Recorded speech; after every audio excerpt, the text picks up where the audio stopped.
Good afternoon to everyone from the U.S. Department of State's Africa Regional Media Hub, and I apologize for the short delay due to technical difficulties.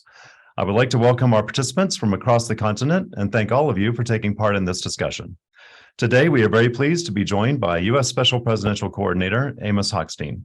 Mr. Hochstein will discuss the Partnership for Global Infrastructure and Investment, which aims to deliver quality, sustainable projects to close the infrastructure gap in low and middle income countries, while strengthening the global economy and securing supply chains.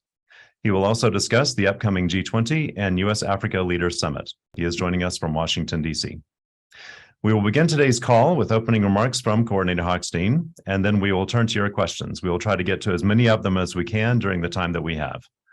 At any time during the briefing, if you would like to ask a question live, please indicate that by clicking on the raise hand button and then typing your name, media outlet, and location into the questions and answers tab. Please type your full name and the full name of your media outlet into the question and answers tab. Alternatively, you can type your full question directly into the Q&A for me to read to our speakers. Again, please include your full name, media outlet, and location when you do so. If you would like to join the conversation on Twitter, please use the hashtag AFHubPress and follow us on Twitter at Africa Media Hub. As a reminder, today's briefing is on the record, and with that, I will turn it over to Coordinator Hochstein for his opening remarks. Thank you, and good morning, and apologies for some of you, good afternoon. Apologies again for the delay. As was just described, I'm here to talk about the Partnership for Global Infrastructure and Investment. This is really an outgrowth of President Biden's proposal as discussed at the G7 soon after his election, a few months after his election, about a year and a half ago at the G7 meeting, and then discussed again at the G7 this past year in the summer in July. And what the intent is really is to look at the world and try to narrow the gap, the infrastructure gap between developed and developing countries, between high income, middle income, and low income countries, and to ensure that we can work together, governments around the world, multilateral development banks, financial institutions, public money as well as private money, and to make sure that the flows of finance are going towards projects equally around the world, or more equally around the world, and focusing specifically in areas that are both important to growing economies and to grow the specific economies in lower and middle income countries, while also strengthening the supply chains and the economic interests of all countries around the world. The reason that it has to be both an economic win for emerging economies as well as for developed is because we have to make sure that this initiative is a commercial one. It is a bankable project, that this is not handouts, it's not additional assistance or aid. It is driving projects that are commercial.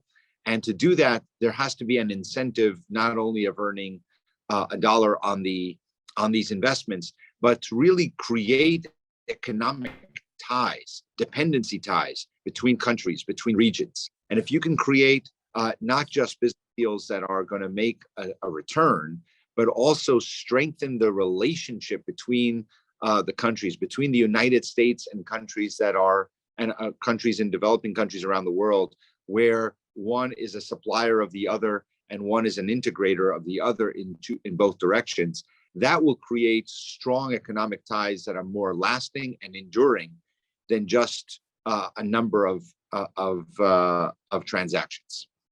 So let me say what we're talking about. We're looking specifically, instead of trying to address everything, which means that you end up addressing very little in reality, we're looking at a number of specific sectors that to start with, so that we can develop that concept and potentially move it out from there. The first is on energy security. And the definition of energy security is quite broad. As we are looking towards the energy transition and making sure that we are moving the economy from a fossil fuel-based economy to a renewable economy, developing countries have a lot of opportunity here.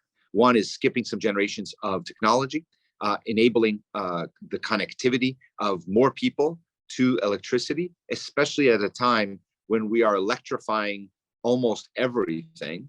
And as we look out 10 years out, the electrification rates around the world are going to continue. So countries that are not electrified will have an even harder time connecting into the global economic system.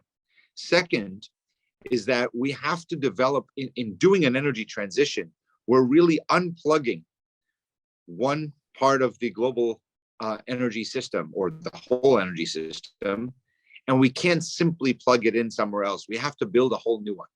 And for that, we need a whole new ecosystem, a whole new supply chains.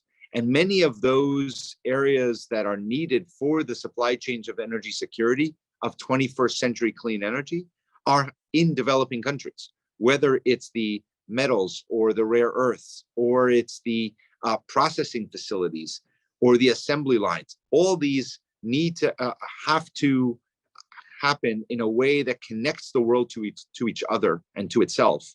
And countries, specifically in Africa, have a tremendous amount to contribute into this new economy. And this is the moment where we're creating a whole new supply chain system that Africa can become not just a participant in, but a leader in. And for that, we need several significant investment from the best and the brightest companies around the world, from the United States to Australia, to Europe, to the Middle East. Everyone needs to participate in this opportunity. To do it so that it is a benefit, of lasting benefit, not to governments or to certain business leaders, but to the people of these countries, we want to make sure that it's a real alternative.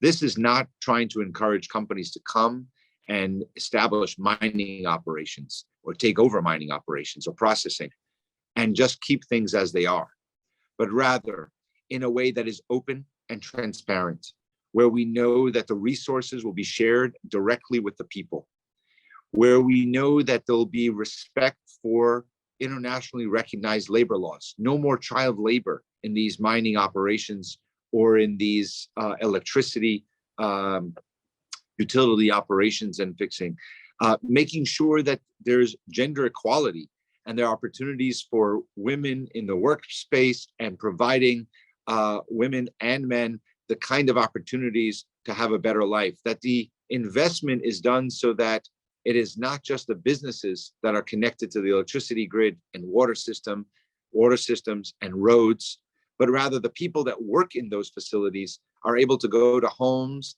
that are electrified, that their children could go to schools that are new schools that are well equipped, and that they have opportunities for growth. The only way we will close this gap is if we are driving money toward private money together with public money towards bankable projects that invest in the people as well as the projects themselves. Another area that we're going to look at beyond just electrification and mining are what connects them to the global markets, making sure that there are roads and rail and new ports that can serve as gateways to the global economy and to a smoother supply chain. Second or third, we're looking at how do we strengthen the ICT systems and making sure that there's more broadband and there is higher degree of integration into 3 all the way to 5 and 6G so that people are connected to the global commercial system. If you compare 2G to 3G, it was a huge step up in electronics and connectivity. But if you compare 3 to 5G, it is a whole world of difference. And if countries are not able to connect themselves to what the internet world will look like next year and in 5 years, then the gap of the connected countries to the non-connected countries will have much bigger consequences as we go forward. So the idea is to replace, upgrade, and in some cases build from scratch the kinds of systems, but they have to be systems that are not ones that have back doors that allow other governments to control and violate privacy of individuals, but rather make sure countries are able to have secure, safe from cyber, and also safe for people who use these systems as they connect. And health, we need to have learned the lessons from the pandemic and make sure that the next time, and there will be a next time, that we have a global pandemic or a health crisis, that there's manufacturing of medicine and vaccines and antivirals that takes place in Africa, not just elsewhere for Africa, so that African people don't have to wait until the rest of the world is ready to share those kinds of medications. And we're already working on establishing those kinds of facilities that, again, will not be assistance. They will be commercial. And we want to make sure that across the board, everything that we do ensures that we're building this new economy across Africa that is open to women, not just by ensuring that there are jobs for women. That is not enough. It is to make sure that the fabric of society allows women to participate in this economy, that there's childcare, that there are options for women in different cultures and in different parts of Africa to be able to have all the opportunities to grow, to participate in the workforce, and to be in that workforce, not in jobs that are designated as jobs for women, but rather to compete for jobs at the highest levels and to have continued investment in them and their growth as well. So that is part of the agenda. Just before we open to questions, we at the United States cannot do this alone. We have to do it by joining forces with G7, and now we did that already, with G20 countries, as President Biden will co-host a meeting that we will announce soon that will be together with other leaders at the G20 to join forces into investing into this effort, into the PGII effort. That will require government money. It will require our export finance institutions across the world. It will require the World Bank and the Africa Development Bank and others. And it will require, most importantly, for all those institutions to mitigate the risks so that the real dollars, real larger dollars from the private sector, from banks, from companies, from private equity, from hedge funds, to all come into this process feeling that their risk is mitigated. Because let's be honest, there are a lot of hurdles for private sector money to come into Africa to invest because of the financial risk, reputational risk, and corruption risk. We as governments need to do everything we can, not for Africa, but with Africa, with African leaders who we've heard them say time and again. And in my travels in Africa, Secretary Blinken's and other US officials, we hear time and again, we don't want a handout. We want to reform. And if there's a willingness to execute reforms, then we will be there to help direct and encourage and incentivize private capital to come to countries across the world, and specifically in sub-Saharan Africa and North Africa. So with that, I'm gonna close it here, the opening, and see if we have any questions, and I'll turn it over back to the moderator. Okay. Thank you very much, Coordinator Hochstein. We'll now begin the question and answer portion of today's call. As a reminder, for those asking questions, you may do so by using the raise hand button or by typing your name, location, affiliation, and question into the Q&A tab. We ask that you limit yourself to one question related to the topic of today's briefing, which is the Partnership for Global Infrastructure and Investment, the upcoming G20 Summit, and U.S. Africa Leaders Summit. So the first question will go to Yusuf Ba from Al Jazeera Media Network in Guinea. The question is this: what strategy does the U.S. have in place for global infrastructure on energy security in poorer African countries? And also, how is the U.S. going to help Ukraine on energy security?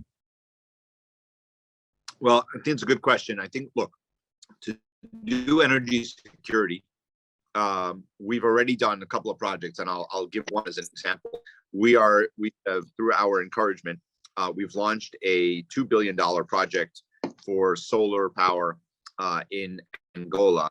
This will be a 4-part project across the country, 4 different distinct projects that will take a country like Angola that actually has a lot of oil and gas, and yet is moving on the energy transition. This will increase the level of connectivity of people, the number of people in Angola that are connected. But this is not a one-off project. The idea behind this project is that we would like to, you can't say cut and paste, or copy and paste rather, because every country is different. But we're already looking at expanding this model out to at least another one, if not two other African countries that will dovetail together with Power Africa and some other initiatives to use U.S.-backed finance to encourage this kind of a project. This is a incredibly exciting project for us. It's an American company. We don't always have American companies, and it will significantly increase both clean energy and connectivity. Another area is that we've been working with companies to look at the energy security supply chains, and we would like to see American and European and Australian investment into African supply chains, and we're going to have some announcements to be made in the months ahead there as well. So these are just examples, but we believe that if we put Exim Bank or DFC or KfW from Germany or JBIC from Japan and the World Bank, all these resources together, we are able to incentivize private capital from coming in. Regarding Ukraine energy security, I don't think we should talk about it too much here, but we are laser focused on working together with our allies at the moment to identify a way to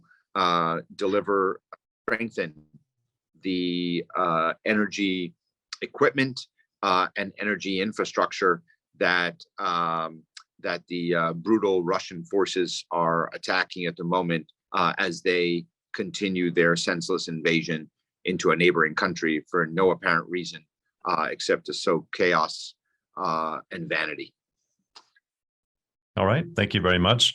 For our next question, we'll go to the question submitted by Wael Badran of Al Ittihad newspaper in the Emirates. The question is, the U.S. and UAE have reached an agreement to spend $100 billion on clean energy projects with a goal of adding 100 gigawatts globally by 2035. Will the African countries have any share from these investments? And how can the agreement contribute in fighting climate change? This agreement is, it's called PACE.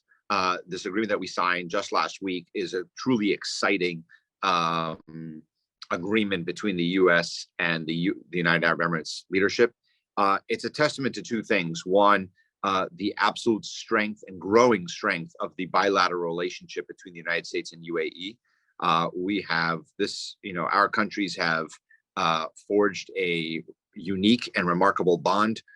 We have fought wars together. We have made peace together. Now we are looking to jointly lead in the clean energy transition, which is really an economic engine of the future.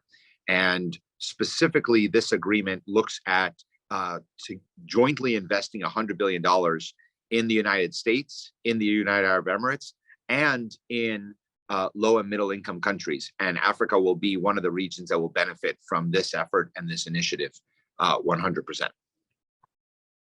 Okay, thank you very much. I see a couple of hands raised. So the first one I saw was from Kylie Atwood at CNN. So let's go ahead and take her question.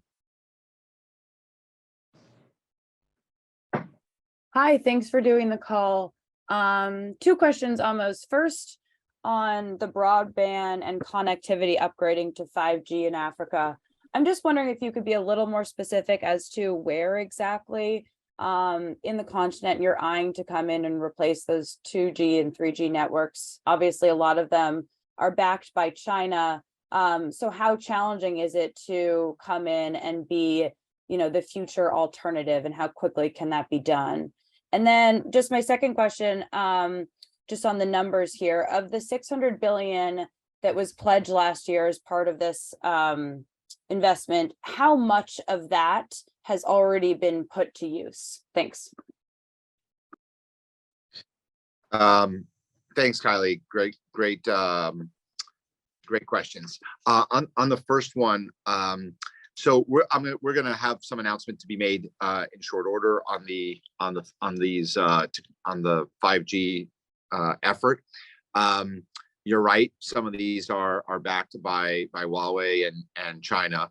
What we are suggesting is that first, there are countries that don't have any connectivity. People don't have connectivity at all. So we're looking across the value chain of first is connecting countries and communities to it. As far as where we're going to start, I think that when it comes to in Africa, I think we have to start at places that already base of connectivity, where we can do some upgrades. And some of that is by the systems themselves in the country. Some is by making sure that there's fiber optic cable that is connecting the shore in Africa to the rest of the global network, that will allow the faster connectivity. So there's a lot to do here. We talk about these things in sort of top lines, but this is really, really complicated. And so what we're doing is we are meeting with the telecom companies and the integrators in the United States and around the world to put packages together that can come into countries. We're going to start with, in the coming months, we're going to be announcing some things in the first set of countries in Africa and Southeast Asia will be ones where there's already a backbone of existing infrastructure that we will then be able to build on. As far as the 600 billion, that's more of that's a G7 number. We're starting that deployment. So as I said, we announced that in July. We then announced that we're going to be trying to we're doing this $2 billion deal in Angola. So I don't have the number in front of me, how much of the 600, but the 600 is of course over a period of several years. And I think 5 years is what we said. And I expect that this year will be sort of the beginning, and then we ramp up a lot more as we go forward. But we're way ahead of schedule on some of this, because we're able to see the thing that I didn't talk about as much before. But Kylie, we're for the very first time that in my working in this area and in foreign policy, we are really doing things jointly with some of our G7 partners.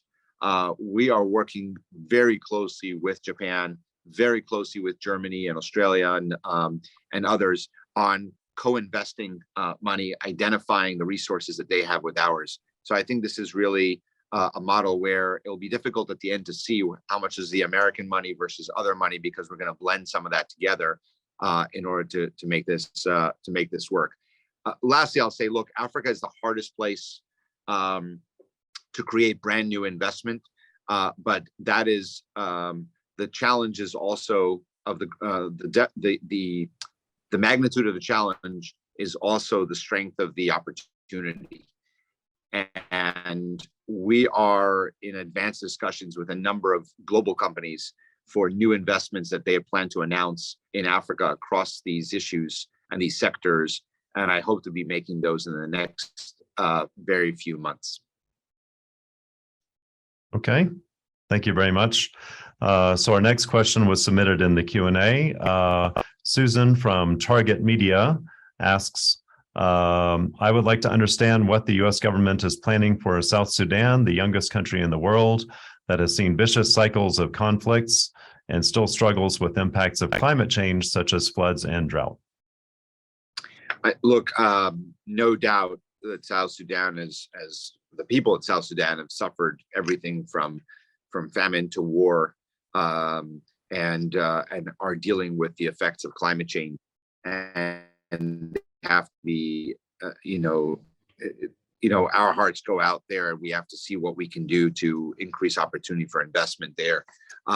Again, PGII, this initiative is not meant to replace all other initiatives. It is trying to be an accelerator of investment in these sectors. So I don't want to, talk about one country versus another. There's a lot to do. We are, I've started my travels and my team's travels in Africa. We'll continue those into 2023 in order to start identifying these projects. So I can't go into what exactly we're going to do in Sudan, but the issue of when I talk about energy security, sometimes people think that is separate from climate change or from responsiveness to the climate crisis. I think it's quite the opposite. Energy security is climate security. So whatever we're going to be doing is going to be mitigating, is going to be into investments into technologies and infrastructure that mitigates the climate effects on African countries. And again, I'm not trying to, I want to be very clear about this. I am not trying to solve in this initiative all the problems in Africa across the board. When we do that, when we're over ambitious, we don't get anything done. So what we're trying to do is do this one transaction at a time, one project at a time, where we can have not small projects, but mid and larger scale projects that can actually have an impact in their surroundings. And if we can have an island of success and replicate it across the board, then we will have many islands of success that will start connecting to each other, and that will have the meaningful impact. So by trying to bring in, not replacing the World Bank or USAID or others, but rather using this initiative to incentivize private capital coming into investment, we will be able to have a bigger impact at a shorter period of time. Thank you. I'd like to turn now to a question which was submitted in advance from Renai Besson Gary of L'Express de Madagascar. The question is the African Leaders Summit a way for the United States to respond to competition from China and Russia in partnership with African countries? Well, look, I think it depends how you see the word competition. There's no doubt that we would like to see a competition that drives our partnership upwards, and a competition that has that enables choice for African countries to choose what kind of companies they want to do business with. Are these companies that are going to be adhering to international standards of labor and transparency, or not? Will these companies leave 5 years later, 10 years later, a better social fabric behind them or not? Is there going to be what's called CSR, corporate social responsibility, investment in the community or not? So yes, that's the competition we want.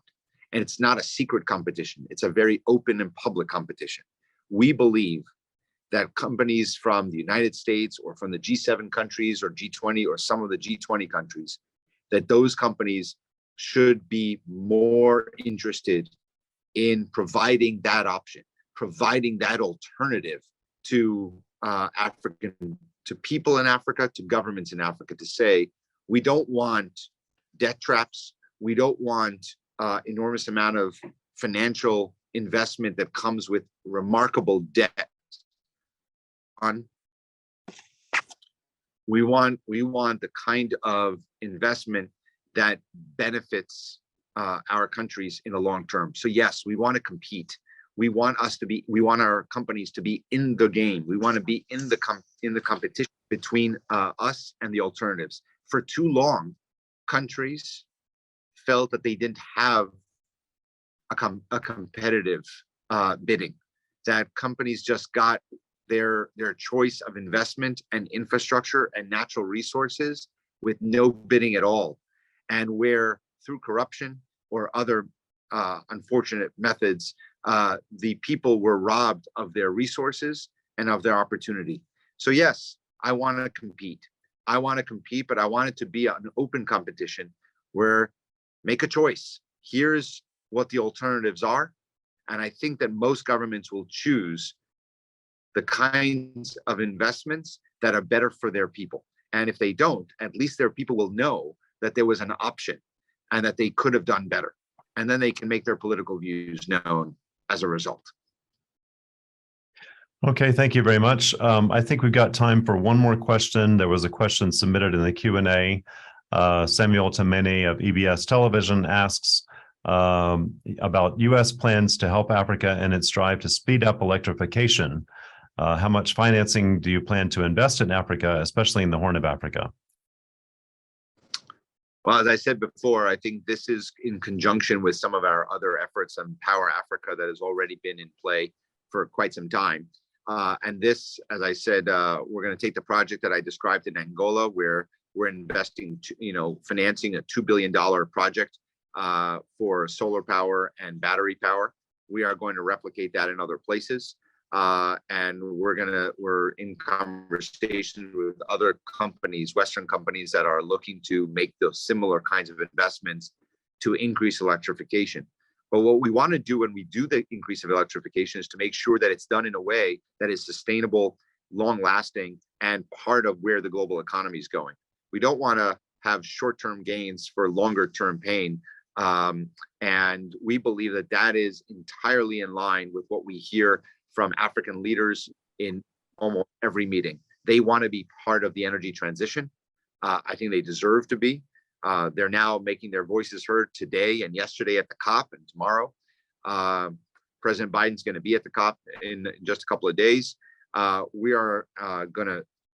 are the kinds of conversations we need to have to make sure that there is the appropriate investment. So we are going to, everything we're doing and talking about today is about accelerating that effort. And I can tell you that during the Africa Leaders Summit that will take place in Washington in December, we're going to have exactly this conversation. It's a two-way street, though. We will do what we can to accelerate investment, and we need African countries to do what they can to create the kind of business environment that will encourage businesses to invest. And that is a much better and more rigorous fight against corruption, much more transparency, much more certainty of the investment rules, and strengthening the rule of law. That will benefit the country for in attracting business, and it will benefit the lives of every citizen and resident in those countries. So this is a two-way street. We will do what we have to do in this bargain, and to encourage additional investment and to mitigate the risks. And African leaders need to do their part of the bargain of creating the kind of rule of law and strengthening of institutions that is required for public and private capital to flow. And to the degree that they need assistance in that, we are not only ready, we're already offering technical assistance across all the issues that I just raised on governance, and rule of law strengthening and investment rules of the road. So I'm very optimistic that we are able to join together in a partnership with African leaders ahead of the Africa Leaders Summit, strengthening it during the Africa Leaders Summit, and implementing right after the Africa Leaders Summit. So with that, thank you very much for the opportunity to talk to everyone. I appreciate everyone logging in, tuning in, or watching. And I hope that we can do this again sometime closer to and around the time of the Africa Leaders Summit. Thank you. All right. Thank you very much, Special Coordinator Amos Hochstein, for speaking to us today, and all our journalists. Thank you for participating. If you have any questions about today's briefing, you may contact the Africa Regional Media Hub at afmediahub@state.gov. Thank you very much for participating.